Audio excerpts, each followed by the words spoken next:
My guest is Chad Porter. Chad is from Lumberton, am I correct, Chad? Yes, sir, absolutely. And he has a great story to tell us today, and welcome to the show, Chad. Thanks, I appreciate it. Thanks for having me. I called you a motivational speaker, but the better term is inspirational speaker.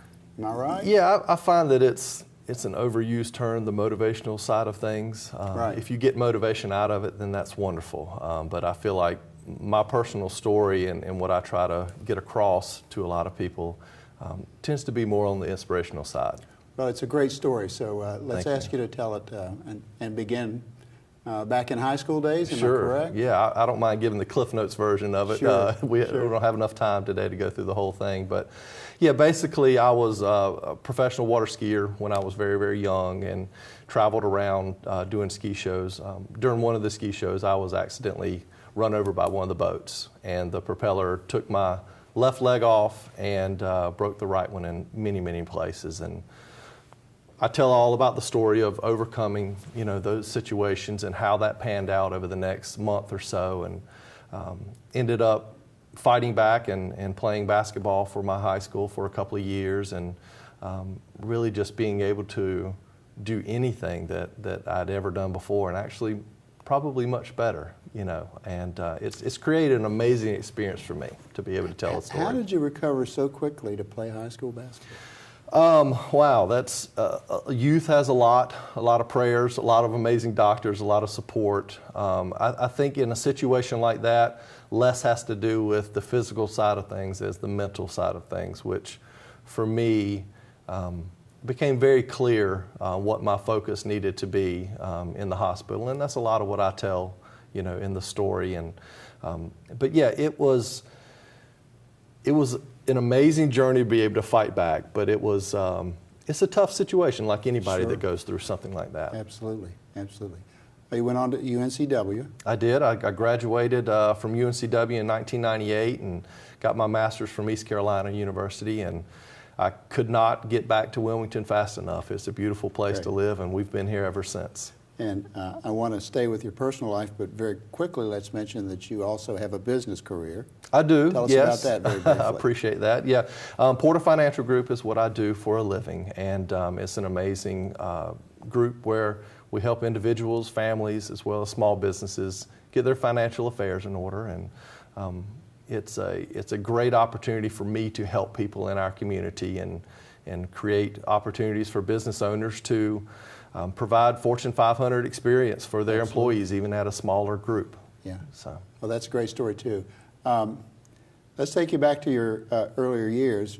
You finished high school, you finished college. Somewhere along the way, you found that you enjoyed speaking and touching other people's lives. I did. How did that evolve? Yeah.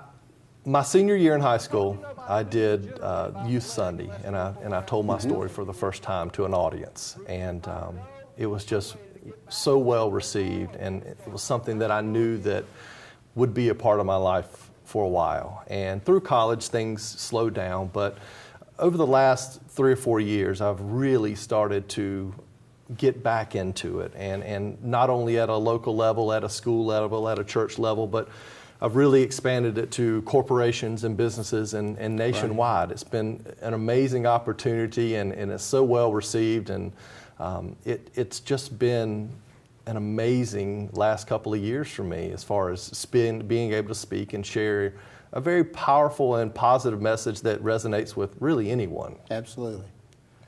Faith is a large part of that. Am I right? Faith is the largest part of that, I would say. For a second. I found that for myself, the recovery process started for me in the hospital at my lowest moment in my life, when I finally came to the realization that my life would never be the same again. And you weren't just a water skier, you were a top flight. Yes, I was already being recruited football-wise by some ACC schools, even as a freshman in high school. So my life was going exactly the way I thought it should go, athletically, and everything going as my plan was to go. And that plan changed for me. And when the thing that you love the most in your life is taken away from you, it can really challenge you Sure. with your hope, your faith, all of those things. And that's virtually what happened to me as a 15-year-old. The thing I loved the most was taken away. Now, most of us at that age, looking back, will remember a teacher or a friend or a family member that touched our lives the most. Right. What do you recall? There's so many. I would certainly say that my parents have been a backbone for me all of my life.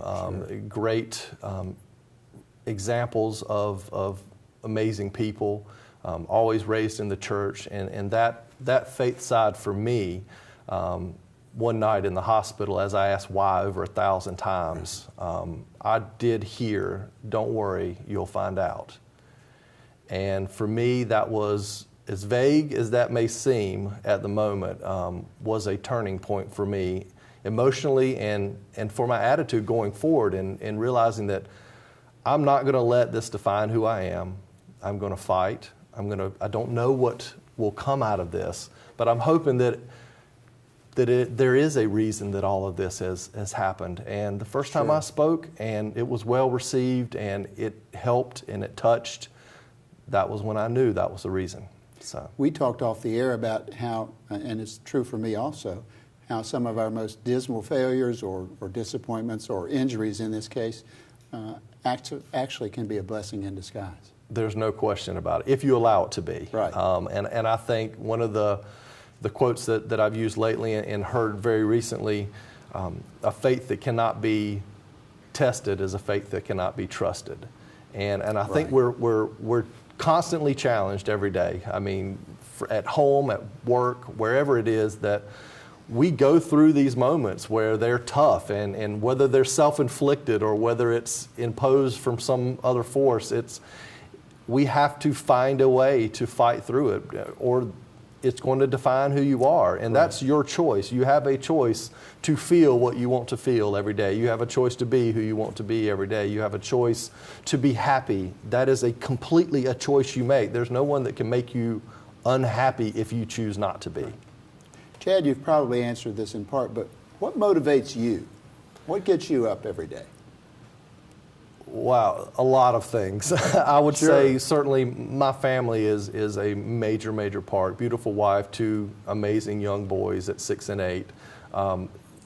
They motivate me to be a better person every single day. I mean, my wish and my prayer before I go to bed every night that I'm better than I was the day before, because that's all that I feel like you can do is be a better you each day. I don't have to worry about what the next guy's doing or what the next person is doing in their lives.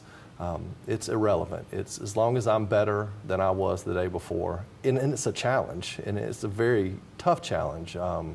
And I get railroaded in different directions all the time. Don't we There's all? no question about it. Yeah. But that constant reminder that I have a purpose, and I have a gift, and I have a need in the community to be able to move people in a positive way. And I take that as a strong responsibility, and it's not a burden, but I love doing it. It really is. Now, you've spoken to some very large audiences, but I know also some of the smallest audiences are some that touch you the most. There's no question. I would say that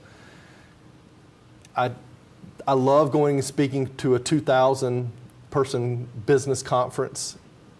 That has a specialness about it. But I also love going into a first grade or kindergarten class, and it's more of a show and tell at that point. But yet that is something they'll never ever forget, and it's something they haven't been exposed to.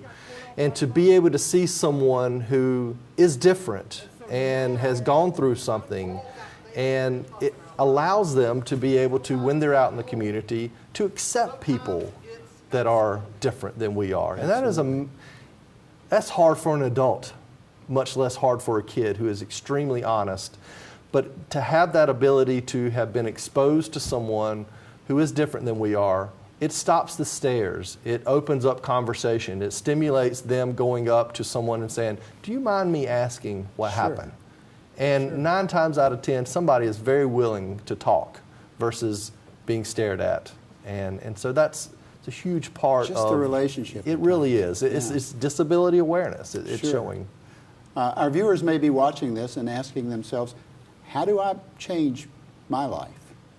How does one begin the process of changing something as small as a habit or as large as a lifestyle? Sure. First, understanding that it's not going to be an easy process. If it's Right. something that you are accustomed to and it's a habit, or if it's just something that's been so deeply threaded into your life, it's a tough situation, and knowing it's not going to be a short. But understanding, first off, what the problem is and where that stems from and why the cause of that. The why is huge, isn't it? I mean, overeating or smoking or whatever it is that is a crutch, it's what's causing that and what's doing that, and being able to understand that there's nothing, and I'm a testament, that you can't overcome is most devastating thing in the world that could happen to you, or even if it's something that you do every day in your life that you want to change.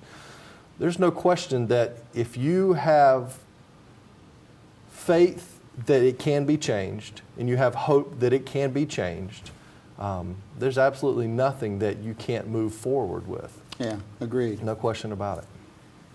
Tell us very briefly about the Miracle League in Wilmington. I'm so glad you mentioned that. It is as part of my heart as anything in this amazing community.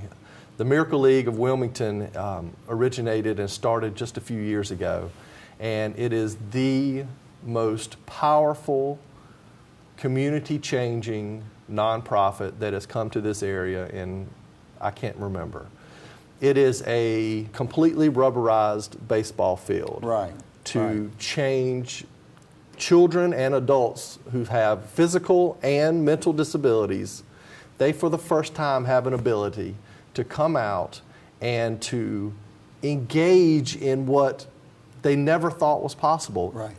Sports, activities in a safe environment and in a structured environment. We've had 4 seasons now. Over 70 to 80 athletes have come through our facility that have never been able to play a sport. They are athletes. They are, no question about it. Yeah. They are amazing athletes. And all abilities, from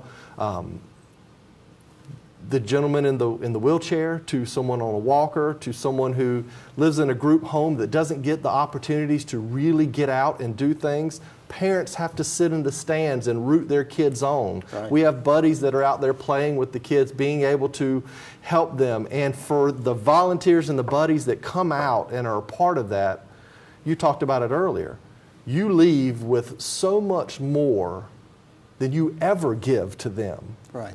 They inspire us, and that's why I do it. Absolutely. I mean, I'm out there pitching every single Saturday whenever I can, and being a part of the board and helping to raise funds for something that is changing lives before our eyes, measurable amounts. And we're actually extending our physical activity into the group homes, into the nursing homes, and decreasing falls and setting up exercise programs that are worked both at the fitness, at the Miracle Field itself and at the homes themselves. It's a fantastic. Now It's tell us awesome. where the field's located. It's at Olson Park, which Okay. if you went to the north end of town of Wilmington, just past Laney High School, Olson Park's on the right-hand side. Sure. Follow the signs, and we have built the largest Miracle Field in the United States. So there are others, obviously. There are others in other towns, absolutely. We're probably one of the newest ones. It is a very expensive project for us to put on, but we have had some amazing community support and continue to need it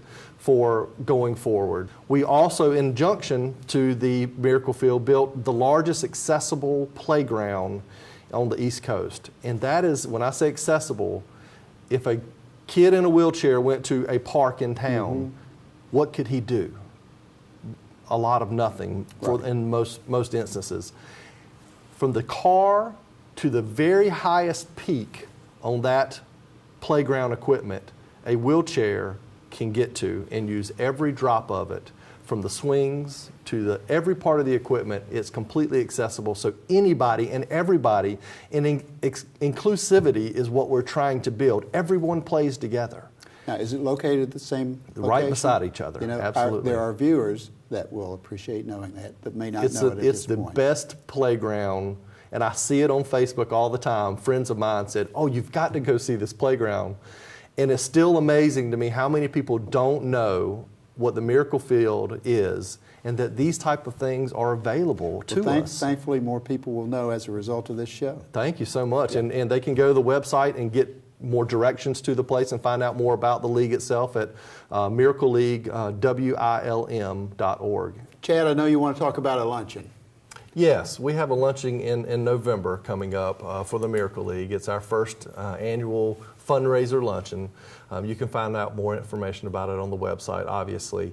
But we would love to be able to, our whole goal is to let people in our community that aren't as familiar with what's going on there a great experience. With videos, we're going to have athletes being able to give their testimonies about why it is that it's so important for them. And so certainly find out more information about our luncheon on the website. On the website. Yes, sir. Good.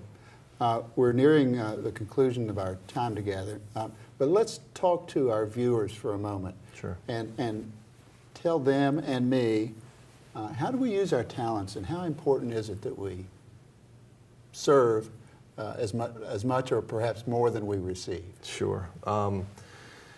That is absolutely one thing that's become a lot more clear to me over the last 10 years or so, that giving yourself in a selfless manner back to the community, back to wherever it is that you feel a passion for. Sure. Not everybody's going to be passionate about the Miracle League. Not everybody's going to be passionate about going into the school systems and talking to kids.